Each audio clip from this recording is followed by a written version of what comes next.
Guys, gawat nih guys, ratusan perusahaan mobil listrik yang ada di Cina diprediksi bakal bangkrut, tutup, kolaps hanya dalam 5 tahun ke depan. Dan jangan-jangan di sini ada merek mobil favorit lu juga. Karena kalau gue lihat dari kemarin banyak orang yang bikin gosip bahwa Wuling bakal bangkrut guys. Bener apa gak sih Wuling ini bakal bangkrut? Padahal Wuling ini banyak banget fansnya di Indonesia guys. Ada yang zaman dulu orang suka pakai Wuling Almas, ada pakai Wuling Formo, ada pakai Wuling Alves. Yang baru-baru ini ada Wuling Binguo listrik, Wuling Cloud, dan Wuling REV yang viral itu karena dulu dia sempat mendapat title sebagai mobil listrik paling murah dan paling laris se-Indonesia Raya. Tetangga gue sendiri di rumah hampir 20 orang yang punya mobil Wuling REV. Gila banget nih karena memang mobilnya ringkas banget dan sangat simple. Tapi jadi pertanyaan, apa betul mereka bakal bangkrut seperti ucapan begitu banyak haters mobil listrik yang ada di Indonesia karena mereka anjing peliharaan Jepang? Ya kalau lu penasaran jangan di skip video ini dong. Let's check this out. Jadi teman-teman, berita ini ada hubungannya dengan video yang kemarin kita bikin tentang involusi di Cina. Jadi involution ini ternyata sangat berdampak terhadap penjualan mobil listrik di China dan pasti akan berdampak juga ke penjualan mobil listrik yang ada di Indonesia. Dan banyak orang yang pada panik karena banyak orang bikin petisi juga buat bayar ganti rugi soalnya mereka beli mobil Wuling. Dan gak enaknya lagi Wuling katanya nih berada dalam posisi yang berbahaya. Kenapa? Ya karena banyak orang yang katanya sebel mobil kok makin lama makin murah. Ya, padahal kalau dipikir ya mobil ya apalagi mobil listrik namanya juga lu beli alat elektronik, lu beli TV makin lama makin murah, beli kulkas, lu beli komputer, lu beli laptop makin lama makin murah, bukan makin mahal guys, yang realistis aja lah. Nah kita mau bahas soal Wuling nih, kenapa banyak orang yang memprediksi Wuling ini bakal bangkrut, apa betul seperti itu? Kita bahas pakai data aja lah. Lu tahu gak sih Wuling itu sebetulnya pelopor mobil listrik di Indonesia. Dan bahkan Wuling REV sempat dinobatin loh sebagai salah satu pelopor mobil listrik nasional. Kenapa? Karena mereka yang mempopulerkan mobil-mobil di Indonesia tadinya pakai bahan bakar fosil dinosaurus, hari ini mereka pakai mobil listrik. Berkat siapa? Berkat Wuling. Wuling menerbitkan mobil REV yang sangat murah itu. Bahkan mereka sampai memenangkan penghargaan bergengsi yang namanya National EV Adoption Leader. Jadi ini salah satu penghargaan Green Initiative Award 2025 yang ada di Indonesia. So hebat juga nih si Wuling. Jadi buat teman-teman yang belum tahu ya, Wuling itu pertama kali bikin mobil listrik di Indonesia diluncurin di bulan Agustus 2022. Saat itu ya orang lagi banyak ngetren lah pengen naik mobil yang ramah lingkungan, tapi yang ada malah mobil-mobil mahal, utamanya mobil dari Tesla Amerika Serikat harga miliaran. Atau lu mau pakai toko sebelah punya Hyundai, itu juga mahal guys, miliaran. Nah Wuling datang memberikan alternatif baru yang sangat segar yang namanya Wuling REV. Dirancang khusus buat masyarakat perkotaan karena mobilnya sangat mini dan ringkes. Dan ini langsung mencuri perhatian karena desainnya compact, kecil ya maksudnya, efisien, dan bahkan saking simpelnya mobil ini gampang banget sih dipakai buat lu belanja ke pasar atau cari parkiran di mall yang sempit. Ya menurut gue sangat, ya mobil ini sangat minimalis guys. Ya gue sendiri udah pernah naik mobil Wuling ini dan gue sangat takjub. Kenapa? Karena gue ternyata muat naik mobil Wuling. Hebat juga nih mobil. Nah begitu hebatnya Wuling di Indonesia ketika dia launching REV di tahun 2022, itu mereka langsung menyabet penghargaan nih sebagai mobil paling laris di Indonesia. Jadi tahun 2022 ada ranking nih mobil listrik yang paling laris, peringkat 1 itu ada Wuling. Lihat di layar kaca, Wuling dengan REV-nya mendapatkan pesanan 5.921 unit. Jauh meninggalkan Hyundai Ioniq 5 yang cuma 1.700 unit. Peringkat 3 itu ada Nissan Leaf cuma 52 unit. Sisanya ada Hyundai Ioniq EV, Lexus UX 300, Mini Cooper Electric, Hyundai Kona, Genesis, sampai DFSK Glora. Ya anyway yang gue bilang adalah Wuling peringkat 1, Hyundai peringkat 2. Selisihnya jauh. Dan itu di tahun 2022 mereka udah ranking 1 guys di Indonesia. Fast forward ke 2025. Cuma selisih 3 tahun. Hari ini lu udah tahu ranking 1 dikuasai oleh siapa? Ternyata bukan Wuling. Tahta terhormat diambil oleh BYD. Dengan BYD M6-nya laku 8.600 unit. Peringkat 2 BYD juga. Dengan BYD si Lion-nya laku 6.900 unit. Peringkat 3 siapa? Wuling kah? Tidak. Peringkat 3 BYD juga dengan merek Denza D9 dia. Nah laku 6.500 unit. Oke kalau gitu jangan-jangan Wuling peringkat 4. Ternyata peringkat 4 yang menang Chery. Chery iCar itu laku 4.800 unit guys. Terus sebelah mana ya ada Wuling ya? Ternyata Wuling ada di peringkat 5, 6, dan 7. Masing-masing ada Wuling REV, Wuling Binguo, sama Wuling Cloud. So di sini kita lihat sesuatu yang menarik. Ternyata juara mobil listrik Indonesia tadinya dikuasai oleh Wuling. Hari ini ternyata terjungkal ya guys. Karena peringkat 1, 2, 3 dikuasai oleh BYD. BYD. So anyway teman-teman, ini good news atau bad news ya? Karena kalau kita lihat ya, kue mobil listrik di Indonesia ternyata makin luas, makin besar dengan makin banyak brand listrik yang masuk. Ternyata bukan makin kecil penjualannya atau saling bunuh, tidak. Tapi ternyata konsumsi mobil listrik justru makin banyak. Kenapa bisa makin banyak? Karena ternyata mobil listrik makin lama bukan makin mahal tapi makin murah. Ya gampangnya gini aja, zaman dulu Wuling peringkat 1 di tahun 2022 mereka jual 5.900 unit. Peringkat 2-nya Hyundai Ioniq 5 itu cuma 1.700 unit. Tapi di tahun ini 2025 peringkat 1 aja udah 8.000 unit. Peringkat 2 udah 6.000 unit. Jauh lebih besar kalau di total kuenya dibandingkan 3 tahun lalu. So ini good news. Kenapa? Karena ternyata dengan adanya persaingan ini guys, di tahun 2022 harga Wuling REV yang paling murah itu 238 juta. Fast forward 2025 dari 238 juta sudah turun menjadi 184 juta alias turun 22%. Mobilnya sama, tadinya 200-an juta sekarang tinggal 100-an juta. Menurut gue ini good news. Artinya harga mobil listrik semakin terjangkau, makin banyak orang yang mampu afford buat pakai mobil listrik. Tentu ini nggak enak ya bagi sebagian orang yang terlanjur beli Wuling ya, karena akibatnya harga mobil bekas Wuling itu jadi lebih mahal dibandingkan beli harga mobil barunya Wuling guys. Jadi ada beberapa orang yang happy, ada beberapa orang yang nggak happy. Ya orang yang nggak happy ya gue sedikit kasih penghiburan lah buat lu ya. Lu udah jauh lebih bagus lah beli Wuling karena turun 22%. Dibanding kalau lu beli, lu namanya investor saham ya. Kalau lu beli Sampurna nih 5 tahun yang lalu harganya 1.700 rupiah. Hari ini turun tinggal 835 perak. Artinya lu minus 45%. Jadi ya much better lah lu dibanding lu beli saham model-model rokok Sampurna begini. Karena ternyata Wuling lu ya penurunannya tidak secepat penurunan Sampurna ya. Tapi kalau lu lihat di tahun yang sama, tahun 2022 lu punya duit yang sama nih 200 juta beli mobil Wuling. Atau lu beli saham Sampurna. Ya saham Sampurna pada saat yang sama bulan Juli 2022 harga sahamnya sekitar 900 perak guys. Ya hari ini harga sahamnya 835 perak. Turun 14%. Sama-sama minus. Jadi lu happy-happy aja lah. Nah terus kenapa kita tiba-tiba bahas sahamnya Sampurna? Karena kan tentu saja ketika lu lihat penjualan BYD naik dan penjualan Wuling turun di Indonesia, pasti ini ada hubungannya juga dengan sahamnya. Ya betul. Karena ternyata saham Wuling Motor dalam 5 tahun terakhir memang sudah nyungsep guys. Nyungsepnya 30% lebih. Sedih. Bahkan kalau lu bandingkan dengan harga tertingginya Wuling ya dalam 5 tahun terakhir tuh mereka sempat 2,6 dolar Hongkong lah. Ya hari ini udah diskon 80% lebih guys. Karena sekarang harga sahamnya Wuling itu cuma tersisa 0,49 dolar Hong Kong. Ya artinya nih saham yang separah lah. Dan bahkan kalau lu bandingkan ya dengan saat ketika Wuling masuk ke Indonesia di 2022 dengan mobil listrik REV-nya ya yang kita obrolin. Ya per hari ini harga sahamnya itu memang sempat jatuh dan naik lagi ya. Tapi secara garis besar karena sekarang udah 2025 ya harga sahamnya minus 52%. Jadi kalau lu bandingkan dalam 5 tahun mereka itu udah turun 30% saham Wuling dalam 5 tahun terakhir. Kalau lu bandingkan dengan all time high dia dalam 5 tahun which is 2,6 dolar Hong Kong per hari ini mereka udah turun 80%. Intinya minus merah lah. Makin tegang lo ya kalau lu fans beratnya Wuling. Kenapa? Karena kalau misalnya lu bandingkan dengan BYD. Bentar guys. Sebelum kita lanjut videonya. Halo goodies guys, teman-teman investor, BENIX Investor Summit 2025 akan segera diselenggarakan di bulan Desember 2025 di Swiss Bell Solo. Jadi buat teman-teman yang pengen segera diskusi, ketemu dan interaksi langsung ya. Karena kita bakal membahas 3 sektor penting. Yang pertama terkait energi, yang kedua terkait bisnis logistik, dan yang ketiga ada sektor spesial nih dengan pembicara yang spesial juga karena ya cuannya gede banget nih guys. Nah buat lo yang penasaran dan pengen segera ikutan di event acara offline spesial BENIX, cuma ada 1 tahun sekali yang namanya BENIX Investor Summit 2025. Yuk segera daftar sekarang juga nih sebelum terlambat. Dan ingat kursinya juga terbatas karena cuma ada 50 kursi guys. Total kursi yang kita sediakan. Ikut di sini sangat happy lah ya. Jadi banyak sekali membuka wawasan baru, terutama banyak bocoran-bocoran mengenai kebijakan maupun emiten yang akan terbang selanjutnya. Jadi puas sekali sih dengan ini. Kalau tahu Pak Ben di YouTube sendiri kan lebih pinggir jurang, ini lebih pinggir lagi lah ini.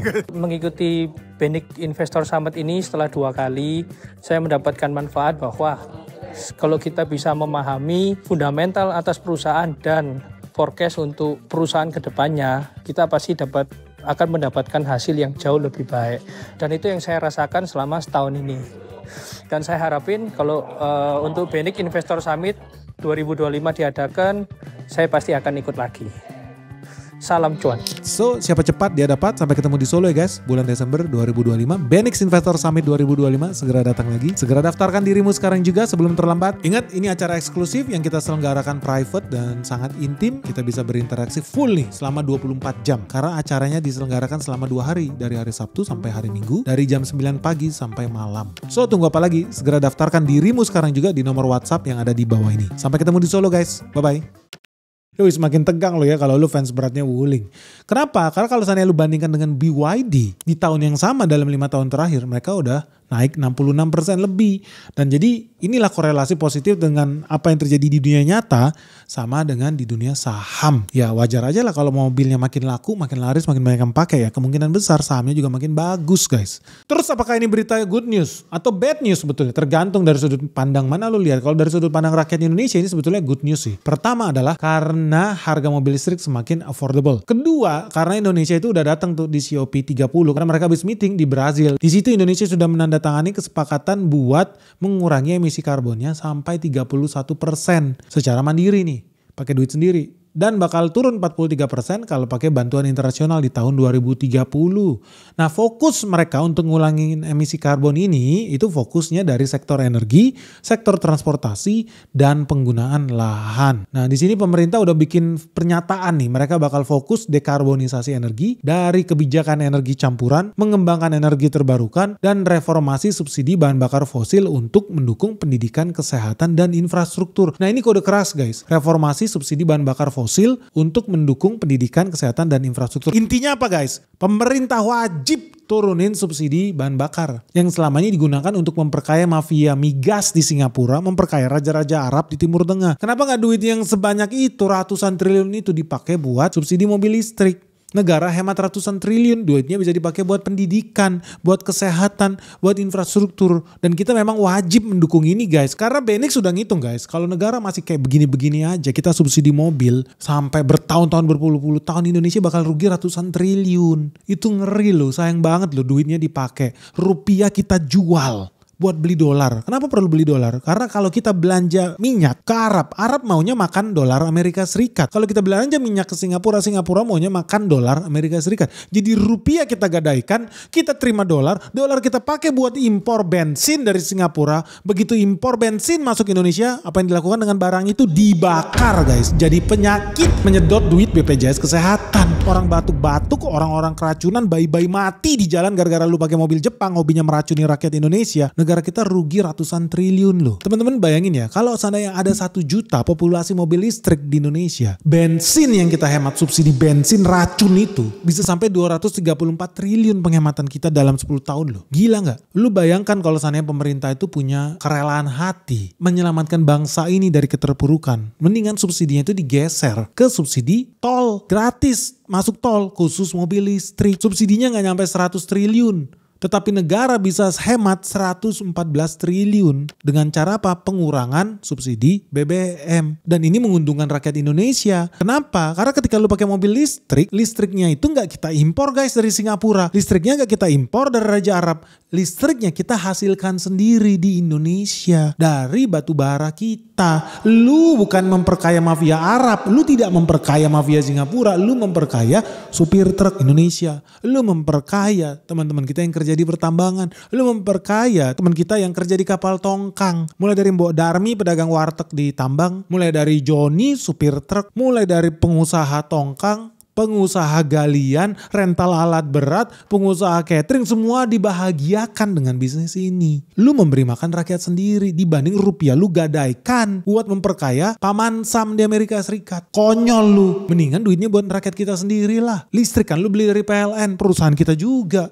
Ya kita yang diuntungkan. Makanya teman-teman kalau lu punya kesadaran yang sama, lu harus segera dukung nih petisi Benix supaya mobil listrik dapat insentif pajak, supaya mobil listrik tambah murah lagi. Dan biar banyak yang mau pakai harus dibikin lebih menarik. Lu dukung petisi ini supaya mobil listrik gratis masuk jalan tol. Pin di komentar pertama, segera coblos, segera isi petisi ini untuk dukung mobil listrik masuk jalan tol gratis supaya makin banyak orang yang mau pakai mobil listrik. Apalagi sekarang jalan tol udah ada, di Sumatera udah ada, di Kalimantan udah ada, di Pulau Jawa apalagi banyak banget. Nah kita harus dukung ini supaya makin sedikit impor bensin kita. Anyway, apakah ini kabar buruk buat Wuling? Apakah lu harus jantungan sebagai pemakai mobil Wuling bahwa bentar lagi akan bangkrut kata para haters di luar sana? Mereka anti sekali dengan mobil listrik. Jawaban gue tidak. Karena teman-teman tahu nggak ya, berbeda dengan mobil Tesla atau lu pakai mobilnya Ford atau pakai mobil Mercedes-Benz, Wuling itu sebetulnya adalah produsen komponen mobil listrik. Mereka bikin motor, mereka bikin dinamo, mereka bikin chassis, mereka bikin mesin, mereka bikin axle. Ini semua adalah produksi mobil Wuling. Jadi kalau Wuling